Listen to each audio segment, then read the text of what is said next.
이번 시간에는 지난 시간 예고해드린 대로 블루빅선 박창선 대표님을 모시고 커피의 A부터 Z까지 배워보는 시간을 갖도록 하겠습니다. 대표님 안녕하세요. 네, 안녕하세요. 네.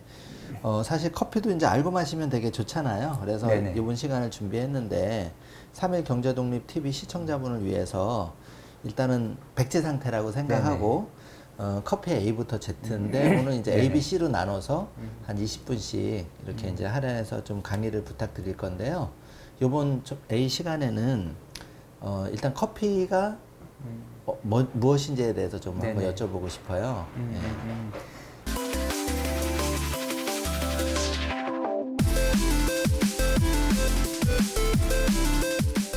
자, 커피가 무엇이느냐? 사실 커피는 하나의 식품이자 어떤 문화 상품이죠. 그래서 커피는 저는 어떤 시공간을 초월하는 그 종합예술, 네. 시간을 가지고 즐기는 음악, 그리고 공간이 있어야지만 즐기는 예술작품, 그 두 개를 합친 영화 같은 그런 종합예술이라고 저는 보거든요. 네. 당연히 커피를 즐길 수 있는 공간이 있어야 되고, 예. 그리고 커피를 즐기는 시간이 있어야 되고, 예. 이 시간과 공간을 아우르는 그런 하나의 작품이 바로 커피죠. 네.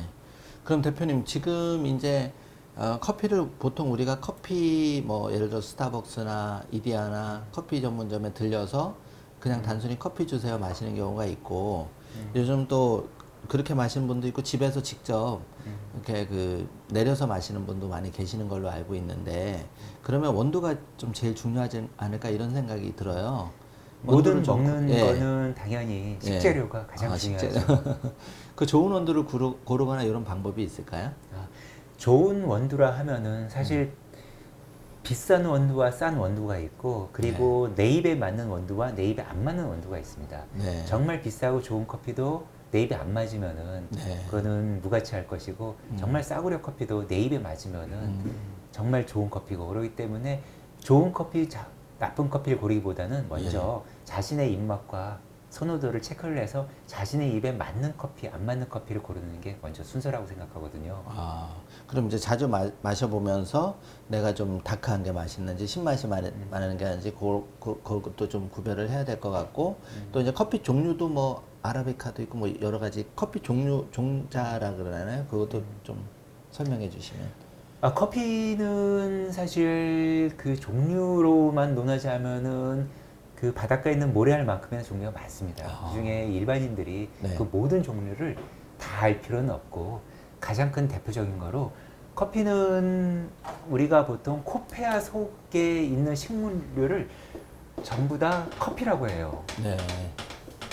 그럼 코페아 속 중에는 두 개의 종이 있는데, 그 두 개의 종이 CF에도 많이 나오는 아라비카, 네.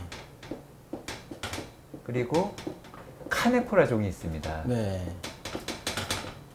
이 카네포라 종은 흔히들 로부스타라고도 하고요. 예. 이는 예전에 우리네 그 인스턴트 커피, 네. 그리고 저렴한 커피에 많이 네. 쓰였고, 소비자 입맛이 고급화되다 보니까 최근에는 아라비카 커피로 많이 옮겨가고 있기 때문에 TV CF에도 나오죠. 우리는 100% 아라비카 커피만 사용하고 있습니다. 그래서 그렇게 나오는 거네요. 네. 그럼 아라비카 커피라고 해서 다 좋은 커피냐? 사실 그건 아니고요. 전 세계 커피의 약 70%가 아라비카 커피입니다. 그리고 로부스타가 약 30%고, 그러면 이 70%의 아라비카 안에서도 수많은 품종으로 나뉩니다. 네. 가장 대표적인 것으로 티피카, 네. 버번, 에인 등 네. 수많은 품종의 커피들이 있고, 이 중에서 고급 품종과 저렴한 품종이 좀 나뉘어지죠. 대표적으로 비싸고 고급 품종이라고 하면은 아무래도 티피카 품종이 있을 수 있고요. 여러분들이 잘 아는 자메이카 블루 마운틴, 네. 그리고 고급 커피라고 하는 하와이안 코나, 그리고 동티모르 에르메라, 이런 것들이 티피카 품종이고요. 네. 그리고 요새 고급 커피를 각광받고 있는 것으로 게이샤 품종이 있고요. 게이샤. 네. 이 게이샤 커피는 파나마 에스메랄다 게이샤 등이 유명하고요. 네. 이런 고급 품종이 있는가 하면은 저렴한 품종들도 많이 있어요. 같은 아라비카라 하더라도. 네. 대표적인 것들이 카티모르, 그리고 카투라, 카투아이 등 저렴한 품종들이 있고요. 네. 이는 대규모로 경작하는 베트남이나 브라질 등에서 많이 보이고요. 네. 그 외에도 많은 품종, 네. 문도노고, 버본 등 수많은 품종이 있는데 예. 요새 소비자들한테 많이 오르내리는 품종으로는 티피카와 게이샤, 버본 같은 품종들이 많이 오르내리고 있는데 소비자들은 사실은 품종보다는 원산지에 많이 집중을 하시는 것이 더 편해요. 이러한 품종은 식물학자들이나 저희 같은 생산자들이 관여할 부분이고 이것보다는 산지, 네. 예를 들어서 나는 예가체프가 생산되는 에티오피아가 좋아. 나는 마일드한 콜롬비아가 좋아. 이런 식으로 생산국을 주로 커피 종류로 네. 지목을 하시는 것이 예. 좀 더 커피를 즐기시는데 편하죠. 그러면 이제 그 한국 사람들이 제일 선호하는 커피 생산지는 어디인가요? 그게 아메리칸지 뭐 브라질이지? 한국 사람이 선호하는 생산지는 의외의 나라에서 나옵니다. 아, 그래요? 우리나라 커피의 대부분은 사실 브라질, 콜롬비아, 베트남, 페루, 네. 그리고 에티오피아 등의 산지인데 세계 3대 싸구려 커피라고 하면 보통 브라질, 콜롬비아, 베트남을 꼽습니다. 네. 전 세계가 약 100만 톤의 커피가 생산이 되는데 네. 이 중에 약 40만 톤 정도가 브라질 한 개 나라에서 생산이 돼요. 아, 브라질이 굉장히 많이 생산이 네, 되네요. 전 세계 네. 생산의 40%. 어. 그 다음이 콜롬비아, 네. 그 다음이 베트남 네. 정도의 순서인데 최근에는 베트남과 콜롬비아가 순서가 역전되기도 하는데 네. 그러다 보니까 이제 대기업 메이커들은 예. 저렴하고 대량 생산된 국가의 커피를 가져옵니다. 그래서 네. 그걸 많이 홍보를 하고 그러다 보니까 소비자들은 당연히 브라질 커피로 유명한 나라 아니야? 그 좋은 커피네. 콜롬비아 유명한 커피 아니야? 이렇게 해서 많이 소비를 하게 되는데 네. 실질적으로 그 나라들의 커피들이 고급 커피는 아니에요. 네. 그리고 한국인의 입맛에 맞는 커피도 아니고 아. 굳이 한국인의 입맛에 맞는 커피가 통계적으로 수치가 나온 건 없는데 네. 제 개인적인 견해로는 중남미 국가 중에서는 과테말라 커피가 한국인 입맛에 가장 잘 맞습니다. 아, 과테말라 커피가. 네. 네. 그리고 아프리카 커피 중에서는 루안다 커피가 한국인 입맛에 가장 잘 맞고요. 네. 그리고 남태평양 국가 커피 중에서는 동트모르 커피가 가장 잘 맞고요. 예. 이 세 나라 커피의 특성을 보자면은 밸런스가 좋고 그리고 어떤 특별한 산미나 특별한 꽃향기를 내거나 이렇다기보다는 단맛이 좋고 편안하고 약간 다크하면서 마일드한 이런 네. 류의 커피가 한국인에 잘 맞는 것 같아요. 아, 그러면 이제 그 좀 더 세부적으로 우리가 그냥 스타벅스나 뭐 타멘탐스나 일반 이디야 커피점에 가서 원두를 구입한다, 그 커피를 마신다 그러면 일단은 커피 이제 대표님 말씀대로 산지나 또 그 다음에 이제 뭐 이렇게 로스팅을 좀 진하게 한다든지 이런 거 구분을 해서 마셔보고 자기한테 맞는 거를 선택하는 그런 쪽으로 가는 건가요? 사실 우리나라 커피 문화가 너무 네. 짧은 시간에 급격히 보급화가 돼서 타멘탐스니 카페베네니 이런 메이저 커피 회사를 가서 자기가 원하는 산지의 커피를 맛보기는 힘듭니다. 네. 사실 메이커에서 제공하는 커피를 비판 없이 그대로 받아들여야만 되는 그런 실정인데 그것보다는 여러 산지를 취급하는 요새 나름대로 자신만의 이름을 걸고 판매를 하는 커피숍들이 있어요. 그리고 일반 커피숍들 외에 프랜차이즈 중에서도 고급화된 프랜차이즈들이 있습니다. 스타벅스로 치자면 스타벅스 리저브드, 그리고 타멘탐스로 치자면은 타멘탐스 블랙, 타멘탐스 칼립소 팩토리 이런 곳에서는 자신이 원하는 산지를 고를 수가 있어요. 그러면은 그런 데서 여러 가지 커피들을 다양하게 즐겨보시고 자신의 입맛에 맞는 커피를 찾는 것도 하나의 방법이 되겠죠. 예. 요즘 참 젊은 분들은 또 굉장히 취향이 세분화되면서 뭐 디저트까지 또 커피 종류도 다양하게 즐기시는 것 같고 조금 이제 그런 거는 각자의 그 노력에 따라서 좀 더 맛있는 커피를 먹을 수 있는 그게 이제 기술이나 이런 게 좀 더 네네. 달라지겠네요. 예. 그렇죠. 그럼 대표님 어쨌든 이제 그 우리가 초보자 수준에서 커피를 이제 조금 그렇게 어떻게 잘 마실지를 한번 알아봤고 그러면 이제 이론적이긴 하지만 우리가 이제 커피는 생두를 해가지고 다시 이렇게 껍질을 벗긴다고 할까요? 그렇게 하는데 어떤 게 이제 최상급 원두로 들어갈까요? 그러니까 이제 뭐 그러니까 좀 사과로 말하면 색깔이 예뻐야 된다든지 아. 아니면 그런 어떤 구분이 있나요? 자, 먹는 음식은 다 동일하다고 보시면 됩니다. 네, 커피도 다른 과일하고는 달리 과육을 먹지는 않고 그 안에 씨앗을 먹지만 네. 평가하는 기준은 다 비슷하겠죠. 어. 일단 당도가 높은 것이 좋을 테고요. 그리고 육안으로 봤을 때는 모양이 균일하고 네. 그리고 알이 큰 것이 보편적으로 더 좋을 것이고요. 그리고 저희 같은 전문적인 감정사들은 컵 점수라고 네. 커피를 맛을 보고 평가를 해서 점수를 매깁니다. 그렇지만 일반인들이 그렇게 하기는 어렵기 때문에 네. 그 보편적으로는 커피 원두의 외향, 색이 균일하고 그리고 커피숍에서 그 그라인더에 담겨 있는 커피를 봤을 때 유난히 휜 것들이 있어요. 그런 것들이 많이 없는 것. 이런 거는 로스팅을 하면서 갈 변화가 일어나지 않은 것들이거든요. 아. 그 달고나 같은 원리라고 보시면 됩니다. 예.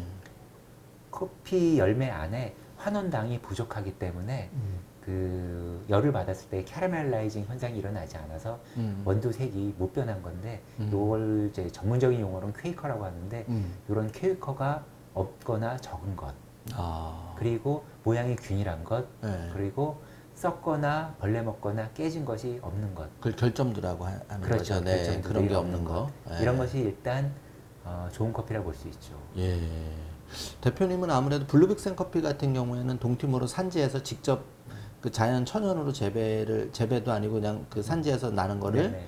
한 6월인가요? 그게 이제 수매철은 7월입니다. 7월에 이제 해서 7월에 그러면 그거를 뭐 그 어떻게 이렇게 좀 껍질을 까야지 이제 그게 추출이 되는 거라고 들었는데 어떤 방식으로 그게 이루어지나요? 물로 세척하는 것도 있고 뭐 여러 가지. 커피의 생산 방식은 예. 사실 여러 가지가 있어요. 예. 커피 체리를 그냥 먹지 않고 속에 있는 씨를 먹기 때문에 예, 예. 그 체리에서 씨로 변환하는 과정에서 여러 가지 기술적인 테크닉이 있습니다. 네. 그게 커피 프로듀서의 노하우고 기술이고 거기 관련해서는 제가 책도 출판을 한 적이 있는데 네. 예, 지금 여기 보시는 바리스타 그 이전 이야기. 커피가 바리스타 손에 들어가기 전에 어떤 과정을 거쳐 생산되는가를 네. 제가 책으로도 쓴 바가 있는데 여러 가지 기술적 공정이 거칩니다. 대표적인 것으로 풀리 워시드라고 물로 깨끗이 씻어내는 방법이 있고 세미 워시드라고 예. 적당히 씻어내는 방법이 있고 내추럴 프로세싱이라고 햇볕 아래 그냥 말리는 방식도 있고 무산소 펄핑이라고 산소의 관여를 차단시키고 발효를 시키는 방법도 있고 허니 프로세싱이라고 단맛을 극대화시키는 방법도 네. 있고 또 이 여러 가지 분류 중에서도 세분화가 됩니다. 네. 허니 프로세싱이라고 하면은 블랙 허니, 옐로우 허니, 레드 허니, 화이트 허니 등등등 수많은 방법이 있기 때문에 네. 그 많은 기술적 방법을 전부 논하는 것은 현실적으로 어렵고요. 예. 대표적인 것만 우선 한 가지를 말씀드리면 예. 커피 체리의 껍질을 벗겨냅니다. 예. 그럼 빨간 커피 체리가 안에 과육이 드러나겠죠. 네. 이 과육을 먹는 게 아니기 때문에 이 과육을 씻어냅니다. 네. 펄핑 탱크 안에 담가서 발효를 시킨 다음 씻어내면은 이 발효 과정에서 파치먼트라고 하는 네. 커피 내피 안에 네. 스며들게 됩니다. 예. 그 후에 또 건조하는 방식을 거치고 그리고 건조가 끝나면은 안에 두 개의 파치먼트가 쌍으로 이루어진 커피 파치먼트가 완성됩니다. 예. 그럼 그 커피 파치먼트를 또 우리로 치면 방앗간 같은 데죠. 거기서 분쇄를 하고 네. 그리고 결점들을 골라내고 네. 포장하고 한국으로 송출을 해오는 거죠. 그렇네요.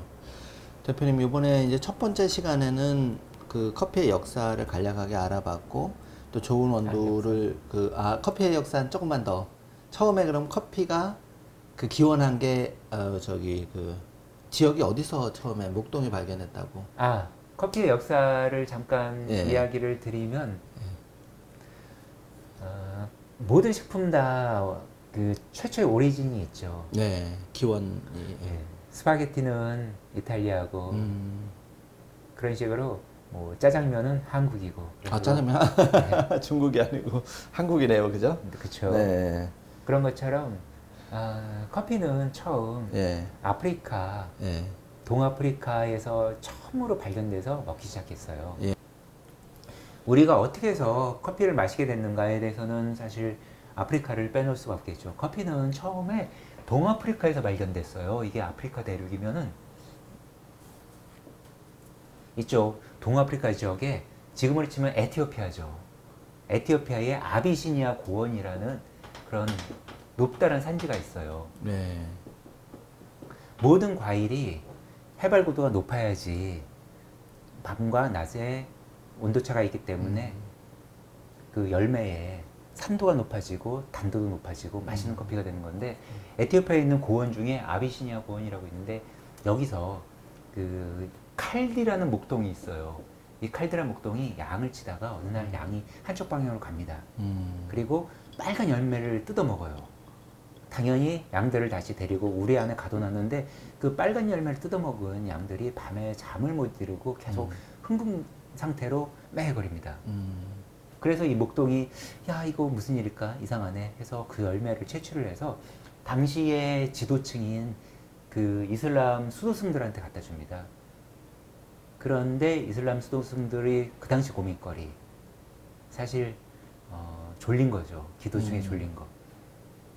그 열매를 이리저리 관찰을 해보니까 너무 빨갛고 상스럽습니다. 네. 그래서 이거를 불에다 집어 던지죠. 네. 그랬더니 고소한 향이 납니다. 그래서 이놈 봐라. 그래서 물에 내려서 한번 마셔봤어요. 그랬더니 네. 본인들의 가장 큰 고민거리, 졸린 거.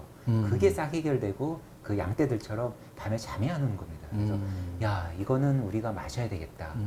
이렇게 해서 커피를 마시기 시작했다는 게 칼디의 기원이라고 그래도 전설이지만 정설에 가까운 전설로 보고 있는 커피의 기원이고 이외에도 다음으로 좀 유명한 전설 중에 오마르의 전설이라고 있어요. 오마르라는 그 당시 아랍계의 의사가 있는데 사람 병을 너무 잘 고치다 보니까 그 왕의 노염을 샀습니다. 인기를 끌다 보니. 물론 뭐 공주랑 바람이 나서 왕의 노염을 샀다는 설도 있는데 어쨌든 추방당해서 이쪽 에티오피아 지역을 여행하다가 새가 빨간 열매를 쪼아 먹고 기운을 차리고 날아가는 것을 봤어요. 아, 이거 뭔가 있는 것 같다. 그래서 다려 먹었더니 힘이 나는 겁니다. 그래서 이걸 가지고 본국으로 돌아가서 사람들이 마시고 기운을 차릴 수 있게끔 해서 다시 왕의 사랑을 독차지했다는 그런 전설이 있고요. 그 외에도 많은 전설이 있는데 어쨌든 주목하는 것은 커피의 맛, 향 여기에 주목하는 게 아니라 카페인의 각성 효과에 주목됐다는 거죠. 커피의 각성 효과 때문에 인류도 처음으로 커피를 마시기 시작했고요. 그 기원은 여러 가지 설에 따라서 기원 전으로도 흘러 들어가지만 그래도 가장 보편적으로 얽히는 거는 7, 800년 전, 약 12, 13세기경을 그 커피의 기원으로 보고 있어요. 아, 그렇네요. 네. 이게 그 커피가 아무래도 그렇게 발견됐을 때 그런 에피소드가 있고 이게 이제 그러면 타 음료 예를 들어서 포도주하고 커피랑 비교했을 때는 좀 어떤 차이가 있을까요? 포도주나 커피 같은 경우는 사실 역사적 발원 자체가 다르고 커피가 처음 발견됐을 때 이슬람 국가는 그 술을 금했죠. 네. 그렇기 때문에 커피는 훌륭히 술을 대체할 수 있는 음료가 되었고 그리고 커피는 지금 당연히 기독교 문화권에서 훨씬 더 많이 마시지만 원래는 이슬람 음료였고요. 이 이슬람 음료가 기독교권으로 넘어가는 데는 포도주처럼 편하게 넘어간 게 아니라 여러 가지 에피소드를 많이 가지고 있죠. 이게 아프리카 대륙에서 그 당시 교역의 중심지인 이 아라비아 반도, 예멘으로 넘어갔습니다. 네. 그때 항구로 대표적으로 유명한 커피 항구로 모카가 있었고요. 그 이름을 따서 지금도 그 초코 시럽이 들어간 달달한 커피를 모카 커피라고 이야기를 하고 있고요. 이 예멘으로 넘어간 커피는 당시 유럽에서 가장 무역이 흥한 이탈리아 남부의 베네치아 무역 항로를 통해서 또 베네치아로 넘어가죠. 네. 자, 이렇게 기독교 문화권에서 쉽사리 이슬람 문화의 음료를 받아들일 리가 없죠. 예. 그래서 이건 이교도의 음료다. 예. 그래서 박해를 했고 못 마시게 했고 근데 마셔보니 이 커피의 황홀함을 잊을 수는 없겠죠. 그래서 급기야는 교황 요한 클라멘테인 8세가 커피에 세례를 내리고 그동안 이슬람 국가에서 저질렀던 그들의 표현대로 한 갖은 악행을 다 용서를 해줍니다. 그 예, 세례까지 커피는 내리고. 야. 교황으로부터 세례를 받았어요. 대단한 음료네요. 클라멘테인 8세로부터 세례를 받고 비로소 기독교 국가에서 편하게 마실 수 있는 음료가 됐죠. 아무래도 그 대중들이 그 수요, 그 사랑하는 음료는 결국은 박해를 받더라도 언젠가는 이렇게 대중 속으로 들어갈 수밖에 없고, 그러면서 커피가 굉장히 그 큰 힘을 가지고 있는. 그렇죠. 기독교 문화권으로 전파된 다음에도 커피를 마시려면은 지금도 혼자 커피를 마시기보다는 커피숍에서 사람들과 같이 그렇죠. 모여서 예. 마시는데, 커피는 곧 문화이다 보니까 네. 사람과의 만남을 지칭하고, 또 사람과의 만남에서는 여러 가지 대화를 통해서 창조적인 활동이 생기고 네. 또 비평의식도 싹트게 되고. 그렇죠. 유럽의 커피가 전파된 17, 18세기에는 근대 왕권으로부터 시민사회의 예. 이런 사상이 싹트던 시점이라서 사람들이 커피하우스에서 모이면 당연히 당시 시대에 대한 비판론이 싹트게 마련이겠죠. 그렇기 때문에 그런 전제 군주 세력의 왕의 입장에서는 당연히 커피를 못 마시게끔 해야 돼요. 모이는 걸 그래서 싫어하고 막 이렇게 그렇죠. 통제를 해야 되니까. 그래서 많은 박해가 있었어요. 심지어는 터키에서는 커피를 마시는 사람이 첫 번째로 발각되면은 곤장을 때리고, 두 번째로 발각되면은 자루에 묶어서 바다에 빠뜨려서 죽이는 형벌에까지 이르게 됐는데, 실질적으로 이 형벌이 시행돼서 수많은 사람이 죽었던 역사적 기록이 있습니다. 제 개인적인 견해로는 사실 커피를 마셔서 걸렸다기보다는 그 당시에는 여러 가지 왕권이나 혹은 군주 세력에 의한 그 암투가 성행했기 때문에 커피는 하나의 핑계가 될 수도 있었겠지만, 어쨌든 역사적으로 커피 때문에 수많은 사람이 희생되기도 했고, 그 유명한 오페라가 있죠. 커피 칸타타. 칸타타. 이 커피 칸타타의 내용도 그 재상의 딸이 나에게 하루 3잔의 커피를 마음껏 마시게 해줄 수 있는 사람이 있으면 나는 그 사람과 결혼하겠다.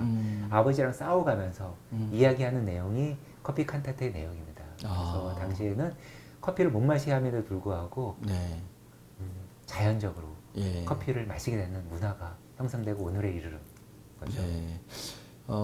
대표님 모시고 이제 첫 번째 시간에는 커피의 역사와 또 커피 원두의 종류, 그리고 또 좋은 원두 고르는 법 정도 알아봤고, 이번 시간 이제 정리하면 한 잔에 맛있는 커피가 나오기까지 우리가 좀 역사도 알고 좋은 원두 고르는 법도 좀 알면 똑같이 한 잔에 커피를 마시더라도 좀 더 맛있게 마실 수 있다, 이런 걸 알 수 있는 아주 유익한 시간이었습니다. 대표님 감사합니다. 네, 감사합니다.